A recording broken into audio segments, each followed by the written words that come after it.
Hello there. Today I'm going to tell you a story about a fairly affluent family with a happy life and no financial or emotional conflicts. But suddenly one night, the whole family mysteriously disappeared. No one knew where they had gone, nor whether they were still alive. The police conducted an investigation and discovered that the family had been inside their home for some time prior. Not long after, relatives received grim news. The 4 members of the family had been brutally murdered within a day. Many people interested in the case raised questions about the relationship between the murderer and this family. Was there any conflict or animosity?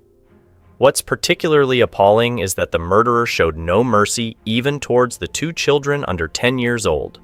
The victim's family consisted of father Chin Than Huang, 43 years old, mother Duong An Gi, 34 years old, eldest daughter Chin Xiao Awan, 10 years old, and youngest son Chin Xiao Ying, 7 years old.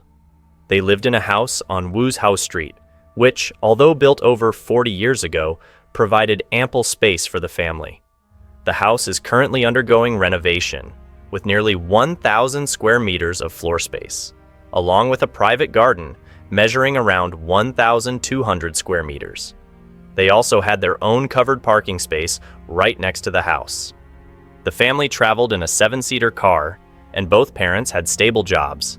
Mr. Huang had been a secretary at a Chinese university for over 20 years, while Miss Ni worked as a salesperson at an office supplies company.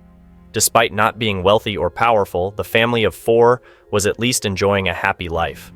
On July 6, 2009, a Monday, although summer vacation was approaching, the 2 sisters Oan and Ying still had to go to school, while their parents had to go to work. As was their usual routine, Mr. Huang would drop the 2 girls off at school first, then take his wife to work, and finally return to Hong Kong University to continue his own work. However, that day, neither Mr. Huang nor Miss Ningyi went to work, and when their colleagues called, nobody answered. This was quite unusual for them, as both were very responsible and always adhered to their work schedules. Even when they were sick, they would request leave in advance. They had never taken a day off without a valid reason, especially Mr. Huang, who had worked at Hong Kong University for nearly 20 years and always maintained high work efficiency. Around 1 p.m., finally, one of Mr. Huang's colleagues managed to get in touch, but the person who answered Mr. Huang's phone confirmed that he and his wife were on a trip to Dongguan. Upon hearing this information, Mr. Huang's colleague felt that something was amiss. They decided to contact the police to report the situation.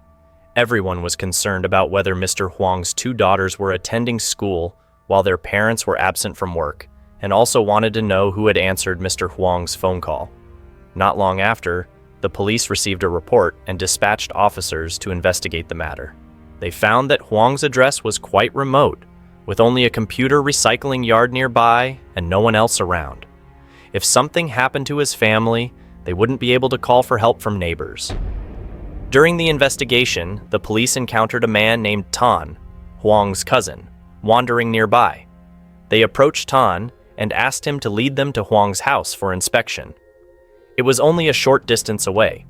Upon arrival, the police discovered that Tan wasn't from Hong Kong, but from Zhongshan. The police continued to question Tan about where Huang and his family had gone. Tan explained that on July 4th, Huang's family had returned to China to deal with financial matters. Normally, Huang would return before school hours on Sundays, but this time he had urgent business and it took longer. When Huang's colleague called, Tan answered the phone. After the police found several areas with unusual bloodstains inside Huang's house, they handed the case over to the criminal investigation team to continue probing. They also searched the entire house for evidence. Meanwhile, the police also investigated the places where Huang's 2 daughters were studying and checked the family's immigration records. They wanted to determine whether the family had actually returned to the mainland or not. The investigation revealed that the last person to see Huang was his mother, although she didn't live with the family but in a nursing home in the village. Huang visited his mother on the morning of July 5th and left around 11:30 a.m. Therefore, it could be confirmed that Huang went missing after 11:30 a.m. on July 5th and his family couldn't have returned to the mainland on July 4th. After thorough searching inside the house, bloodstains were found on the living room wall and on the bed in the bedroom. They also found a piece of women's clothing dyed red and a tube of glue stained with blood. The IDs of both Huang and his wife were also found in the house. Airport records showed that Huang's family of 4 had no immigration records. Based on these new findings, suspicions about Tan's involvement in Huang's disappearance increased. The presence of wounds on Tan's fingers was explained as being injured while helping Huang with decoration work and being hurt by nails and screws. However, based on the current situation, the police believed Tan was lying. Unable to obtain a confession from Tan, the police decided to investigate the family's electronic consumption records to locate the whereabouts of the missing 4. They found information that Ningyi's Visa credit card had been used to withdraw cash from an ATM at Shangtui railway station at 3:02 p.m. on July 5th. Someone had used Ningyi's credit card, and surprisingly, that person was Tan. The police also arrived at Huang's residence and found the mobile phone of Huang and Ningyi. From this, it could be inferred that if Huang was indeed murdered, the time of the crime occurred around 11:30 a.m. on July 5th, after he visited his mother and before Ningyi's credit card was used to withdraw money. A detective put forth a hypothesis that the murders occurred between 12 p.m. and 2 p.m. on July 4th. But could Tan alone commit the killings of all 4 members of Huang's family during that time frame? Tan, 42 years old, was only about a year younger than Huang. He was married with 2 children in China. Tan's main job was as a cement worker and a motorbike taxi driver. Since 2003, Tan frequently visited relatives and obtained round-trip permits to go to Hong Kong.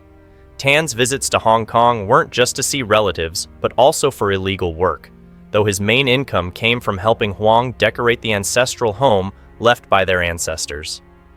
The police decided to continue searching the area around Huang's family home. Although solely based on Tan's unclear testimony, it wasn't certain that Huang's family had been murdered. Finding the bodies was a crucial factor in the conviction process, and without them, sentencing would become more difficult. Finally, after more than 10 hours of interrogation, at 4 a.m. on July 7th, Tan confessed everything. In reality, after snuffing out the lives of Huang's family, Tan buried all 4 of them in their 1,200 square meter garden. The police immediately deployed a special team to locate the burial site.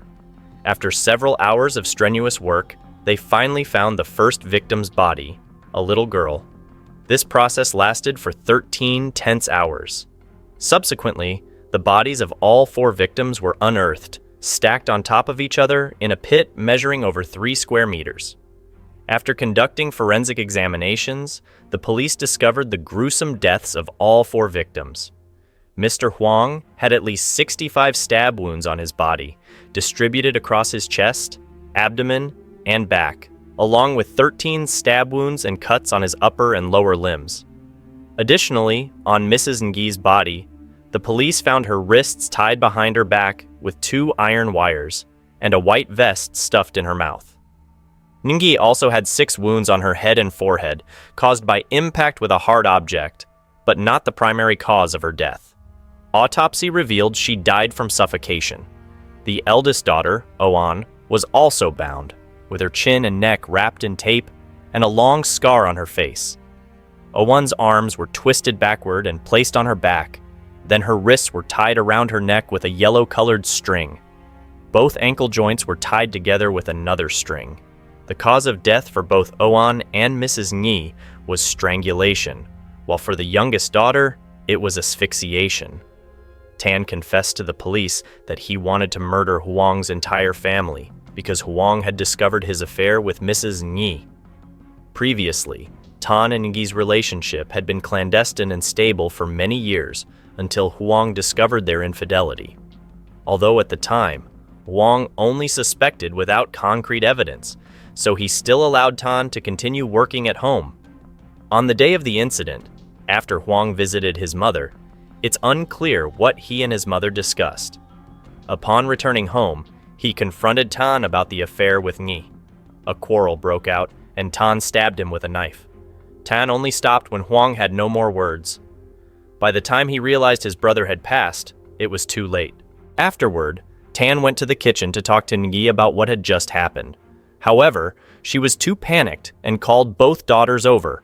Therefore, everyone witnessed Tan's actions towards Huang. Then, Tan hastily locked the house door and confined the mother and daughters. He told the police that from start to finish, he never thought about Ngi and the two granddaughters' deaths.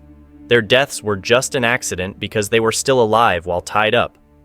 Next, Tan took Ngi's credit card and left the scene to withdraw money. However, he forgot to remove the tape from the mouths of the three. Unfortunately, when he remembered, it was too late, and they had passed away. In this situation, Tan didn't know what to do, so he decided to bury the bodies of the four. He began digging a hole in the garden, and after 2 or 3 hours, after cleaning the blood at the scene, Tan went back home to rest.